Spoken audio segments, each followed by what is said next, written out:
Good morning students. आप सब कैसे हैं बच्चों? स्टूडेंट्स देखो, आज जो है हमारा जो कंसेप्ट है वो एटमॉस्फेयर के ऊपर है। उससे पहले हमने हाइड्रोस्फेयर और लिथोस्फेयर के बारे में किया था, और आज का जो कंसेप्ट है हमारा वो हम करेंगे एटमॉस्फेयर के बारे में। Atmosphere is the involve of our surrounding the earth. तो कहता है कि जो एटमॉस्फेयर है ये हमारे जो एयर है अर्थ के चारों तरफ उससे जो है वो लिपटी हुई है, उसको घेरी हुई है। It extend up to about 1600 kilometer above the earth's surface and represent the gaseous realm of the earth। तो कहता है कि जो इसकी ऊंचाई जो है ना वो लगभग ये हमारी जो गैसें हैं वो 1600 किलोमीटर तक की ऊंचाई पर जो है ये पाई जाती है, और इसके अंदर जो है ना ये गैसें जो है वो पाई जाती है अर्थ की। It is the held of the earth by the force of gravity and rotate along with the earth. तो कहता है कि ये जो ना बिल्कुल इसके पास पाई जाती है। इसका रीज़न ये है कि एक तो जो ना ये इसकी ग्रेविटी फोर्स की वजह से, और दूसरा जो ये रोटेट जो होती है उसकी वजह से। The air generally becomes thinner and cooler as we go up. तो ये कहता है कि जो ना जो हमारी जो एयर है ये जो ना हम कह सकते हैं कि गर्म और ठंडी जो ना दोनों तरह से होती है ये। The density of the atmosphere varies with height. It is the maximum at the sea level and the decreasing as we go up। तो कहता है कि जो ना इसके जो एटमॉस्फेयर के अंदर जो इसके जो घनत्व डेंसिटी जो है वो हाइट के अकॉर्डिंग जो है वो अलग अलग होती रहती है। तो कहता है कि तो सी लेवल के ऊपर जो ये मैक्सिमम इसकी डेंसिटी होती है, और जैसे जैसे हम ऊपर की तरफ जाएंगे ये जो ना डिक्रीज यानी कि इसकी डेंसिटी जो है वो कम होती चली जाएगी। Due to these reasons, mountains have problems in breathing on high altitude। तो कहता है कि इसी वजह से क्या होता है कि जो माउंटेन्स के ऊपर जो हम जाते हैं, माउंटेनर्स जो जाते हैं हाइट के ऊपर, तो वहाँ पर उनको सांस लेने में जो है काफ़ी प्रॉब्लम आती है हाई एल्टीट्यूड के ऊपर। They have to carry oxygen cylinder to be able to breathe at high altitude. तो ही जो ना वो क्या करते हैं, जैसे कि हम देख सकते हैं कि जो माउंट एवरेस्ट है जिसकी हाइट काफ़ी ऊंची है 8,848 मीटर यानी कि 8,848 मीटर जो उसकी हाइट है। तो इतनी हाइट के ऊपर जब जाते हैं तो वहाँ पर ऑक्सीजन की जो काफ़ी कमी आ जाती है। तो वो क्या करते हैं, वो ऑक्सीजन सिलेंडर जो अपने साथ ले जाते हैं ताकि वो आसानी से सांस ले सकें। Air एक्सट्रेट pressure on the earth surface. तो कहता है कि अर्थ सरफेस के ऊपर जो ना इस एयर प्रेशर रहता है। Due to various factor the atmosphere pressure on the earth surface various from place to place. तो कहता है कि जो एटमॉस्फेयर प्रेशर है तो वो अर्थ सरफेस के ऊपर जो डिफरेंट प्लेस के ऊपर डिफरेंट एयर प्रेशर जो वो मिलेगा। The different in atmospheric pressure between two areas would make the air flow. तो कहता है कि जो एटमॉस्फेयर प्रेशर है जहाँ एक तरफ लो प्रेशर होता है, एक साइड जो है ना हाई प्रेशर होता है। तो कहता है कि मान लेते हैं कि इस साइड जो है ना वो हाई प्रेशर है और इस साइड जो है ना वो लो प्रेशर है। तो क्या होगा कि जो एयर है वो हाई प्रेशर से लो प्रेशर की तरफ चलेगी। तो यह चलना ही जो ना क्या होता है कि जो ना इसमें जो एयर है वो फ्लो करेगी इस तरह से। Air flow from the area having high pressure to area having a low pressure, जैसे कि यहाँ पर जो है इसने ये कहा है। तो जो एयर प्रेशर जो बच्चों होता है ना बच्चों, इसमें क्या होता है कि जहाँ पर टेम्परेचर अगर हाई है ना तो वहाँ पर एयर प्रेशर लो मिलेगा, अगर टेम्परेचर लो है ना तो वहाँ पर एयर प्रेशर हाई मिलेगा। तो ये दोनों एक दूसरे से अपोजिट होंगे, प्रेशर और जो टेम्परेचर है ये एक दूसरे के अपोजिट होते हैं मोस्टली एरिया के ऊपर। तो इसकी वजह से क्या होता है कि जो एयर है ना वो फ्लो करती है। Air flow from the area having the, ये आपको बता दिया मैंने। Moving area is known as wind. तो जो एयर जो मूव करती है उसको जो है हम विंड जो है वो बोलते हैं। अब हम बात करते हैं लेयर्स ऑफ एटमोसफेयर कि इसकी कौन कौन सी जो है वो लेयर है। On the basis of compositions density temperature etcetera the atmosphere is divided into 5 major layers. तो कहता है कि जो इसके जो इसके कंपोजिशंस है, उसकी डेंसिटी है, उसका टेम्परेचर है, तो ये सब चीज़ें जो है उनको 5 भागों में जो उसको डिवाइड कर सकते हैं हम इसके बेस के ऊपर। तो सबसे पहले जो आता है वो है ट्रोपोस्फेयर, जो सबसे इंपॉर्टेंट है और अर्थ सरफेस के बिल्कुल पास मिलती है। ये सबसे इंपॉर्टेंट जो है मानी जाती है क्योंकि यहाँ पर एक तो इसमें सभी गैसेज मिल जाती है, सेकेंडली जो है ना जितने भी जो क्लाइमेट कंडीशन के जो भी चेंजेस होते हैं वो इसी एटमोसफेयर बेल्ट के अंदर होता है। Troposphere is the lowest layer of the atmosphere and is attached to the earth surface. तो कहता है कि सबसे लोवेस्ट लेयर है, सबसे नीचे वाली लेयर है ये, और जो अर्थ सरफेस है उसके साथ ये अटैच्ड है। This layer extend up to 20 kilometre high. तो कहता है इसकी ऊंचाई जो है ना 20 किलोमीटर होती है। All weather phenomena formation of clouds lighting etcetera take place in this layer. तो कहते हैं कि वेदर की जितनी भी जो कंडीशन होती है, जो चेंज होता रहता है, वो इसी पार्ट के अंदर जो वो होता रहता है। Oxygen, carbon dioxide and nitrogen are the main gas of this layer. तो कहते हैं oxygen, carbon dioxide and nitrogen gas जो है ना इस लेयर की सबसे मेन गैसेज है। We live in the direct contact to troposphere. और इसे कहते हैं कि डायरेक्ट जो हम कह सकते हैं कि इनके साथ जो हमारा कनेक्ट रहता है। उसके बाद है stratosphere. This is the second layer of the atmosphere from the earth surface. कहता है कि दूसरी लेयर है ये भाई, ये एटमोसफेयर के अंदर अर्थ सरफेस से। It's height is about 50 kilometre. इसकी हाइट जो है ना वो 50 किलोमीटर इसकी हाइट मानी जाती है। This layer is stable for flying jet and aeroplane. से कहता है कि इस लेयर के अंदर जो ना जो जेट एरोप्लेन हैं या जो जहाज़ें हैं वो इसी में जो ना वो जाती है। Ozone is the main component gas off the layer. तो जो ओजोन गैस है वो इसे की जो ना मेन गैस मानी जाती है इस लेयर के अंदर। Ozone absorb the ultra violet ray of the sun and thus make the layer too hot. तो कहते हैं कि जो ये लेयर जो ना हमारे लिए काफ़ी इंपॉर्टेंट है भाई, इसमें नो डाउट, क्योंकि जो सन रे के अंदर जो एक हम कह सकते हैं कि जो हार्मफुल रे है जिसका नेम जो ना अल्ट्रा वायलेट हम उसको बोल देते हैं, तो हिंदी में उसको पराबैंगनी किरणें बोल देते हैं। तो उनको जो ना ये सोख लेती है। अगर वो अर्थ के ऊपर आ जाती है अगर वो रे, तो यहाँ पर जो है ना जो ह्यूमन बॉडी उसके ऊपर जो स्किन है, स्किन कैंसर की जो ना वो प्रॉब्लम जो वो क्रिएट हो जाती है। तो ये हमें बिल्कुल जो सेव करती है। और ये जो ना जो लेयर है वो काफ़ी जो ना अब जो गर्म है वो हो जाती है और गर्मी को जो ना ये कंट्रोल करती है, सोख लेती है वहाँ पर उसको। उसके बाद है मेसोस्फेयर।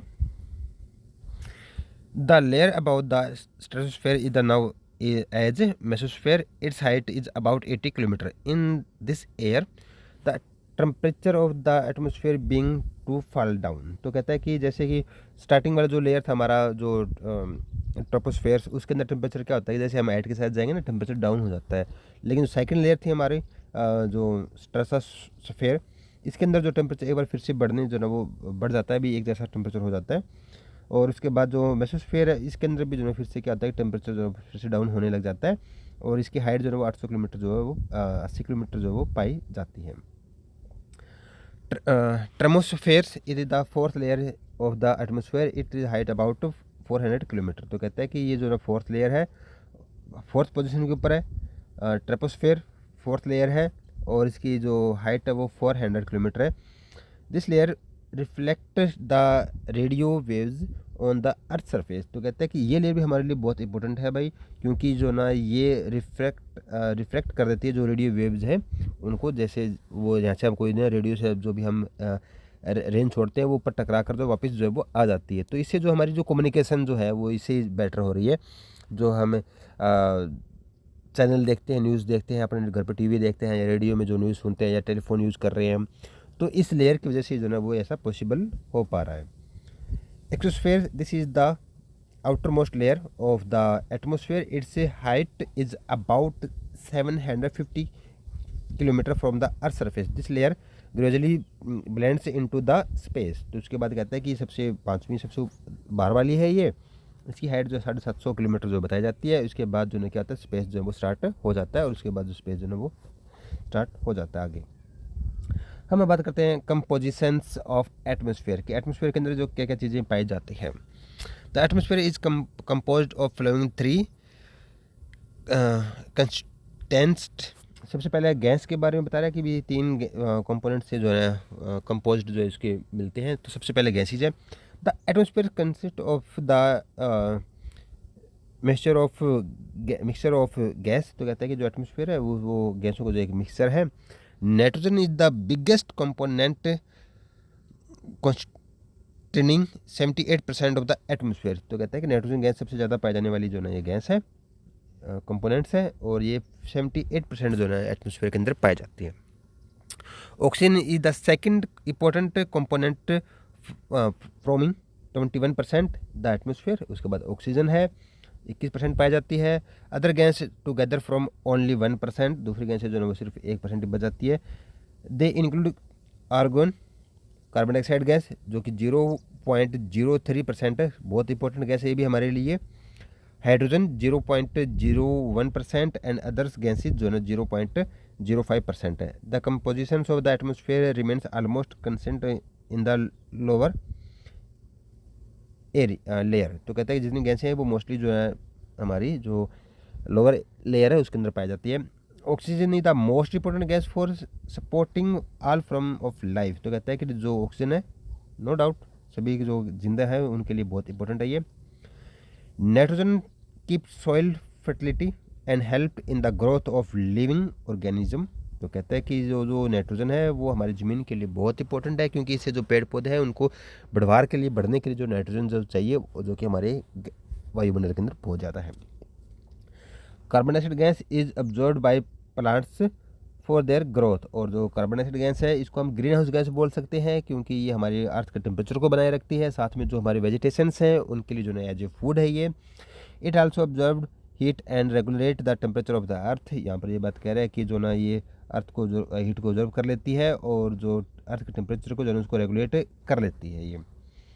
उसके बाद second water vapour. Water vapour represents 2% of the air by volume. तो कहते हैं 2% जो ना एयर वॉल्यूम के अंदर 2% जो वाटर वेपर जो है वो हर हालत में मिलेंगे। It is the source of preparation of the earth. और यही जो ना हमारे जो इसके सोर्सेज जो ना वो अर्थ से ही बनते हैं। डस्ट पार्टिकल थर्ड है। Dust particle also remains suspended in the atmosphere. These are responsible for the formation of fog and smog. तो डस्ट पार्टिकल भी हमारे लिए बहुत इंपॉर्टेंट है बच्चों, क्योंकि इसमें एक आप लोगों को बता देता हूँ मैं कि जो जैसे मॉर्निंग और इवनिंग के टाइम अगर हम सन जो है वो रेड कलर का दिखाई देता है ना, वो डस्ट पार्टिकल की वजह से ऐसा दिखाई देता है। और उसके बाद ये भी कहता है कि जो हमें जो आसमान का रंग जो ब्लू कलर का दिखाई देता है वो डस्ट पार्टिकल की वजह से ऐसा होता है, क्योंकि जो सन रे जो आती है उसमें से ब्लू कलर को जो है ये डस्ट पार्टिकल ऑब्जर्व कर लेते हैं, तो ये जो है हमें आसमान जो है ब्लू कलर का दिखाई देता है। और साथ के साथ जो ना ये फॉग और स्मोक के लिए भी इंपॉर्टेंट है। और जो रेनफॉल जो होती है वो इसी वजह से होती है, क्योंकि जो वाटर वेपर है वो डस्ट पार्टिकुलर के बाहर ही जो है वो चिपक जाते हैं, जिसकी वजह से रेनफॉल होती है। नेक्स्ट हम बात करते हैं importance of the atmosphere. Atmosphere is the very important for the existence of the humans on earth. It has life supporting gas. तो एटमोसफेयर जो ना वो बहुत इंपॉर्टेंट है और ये हमारी लाइफ सपोर्टिंग गैस है, जैसे oxygen for human beings and animals. जितनी भी ऑक्सीजन जैसे ह्यूमन है और एनिमल्स उनके लिए इंपॉर्टेंट है। Carbon dioxide gas and nitrogen for plants. तो इसमें कार्बन डाइऑक्साइड गैस और नाइट्रोजन जो वो प्लांट्स के लिए बहुत इंपॉर्टेंट है। The atmosphere act like a blanket for the earth. तो ये कह सकते हैं कि एटमोसफेयर जो ना वो एक तरह से ब्लैंकेट है अर्थ के लिए। It receive the radiation of the sun but does not allow all the heat to reach the earth. और जो ना ये रेडिएशन को जो है वो रिजर्व कर देती हैं और अर्थ की जो हीट है उसको बैलेंस जो है वो बनाए रखती है।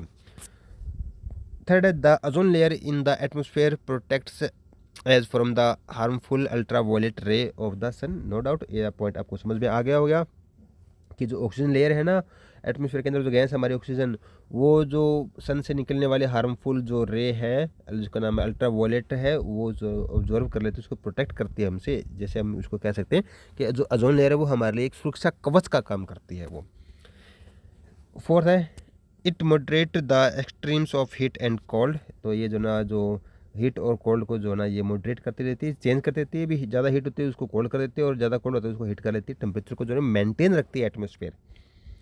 फिफ्थ है the sun ray heat the atmosphere unevenly and thereby create winds clouds and rains. तो जो कहता है कि एटमोसफेयर से क्या होता है कि जो सन रे से जो हीट निकलती है ना, तो एटमोसफेयर की वजह से जो ना वो उसको जैसे हमारे जो विंड्स चलती है क्लाउड्स बनते हैं और जो रेन होती है, तो इस एटमोसफेयर के अंदर ही ये ऐसा हो पाता है। सिक्स्थ है the atmosphere survives as the medium of air transport for aeroplanes. तो कहता है कि एटमोसफेयर के अंदर जो गैस है उस वजह से क्या होता है कि जो एयर ट्रांसपोर्ट है जो एयरप्लेन चलता है वो इसके द्वारा ही चलता है। नेक्स्ट जो हमारा टॉपिक है बायोस्फीयर बच्चों। तो बायोस्फीयर का जो कंसेप्ट है वो हमारे नेक्स्ट वीडियो के अंदर करेंगे हम। अब तक के लिए स्टूडेंट्स जो हमने टॉपिक किए हैं और जैसे कि आपको पता चल चुका है कि हमारे जो रेगुलर जो टेस्ट है वो सैटरडे को होंगे, तो आप उसके लिए जो है अपने हिस्ट्री के जो लेसन आप लोगों को बता रखे हैं उसके आप रिवीजन करें, और कल ज़्यादा से ज़्यादा जो है जूम मीटिंग के अंदर जो ना वो आप लोग ऐड हों ताकि हम उसके ऊपर जो डिस्कस कर सकें। Thank you friends and have a nice day.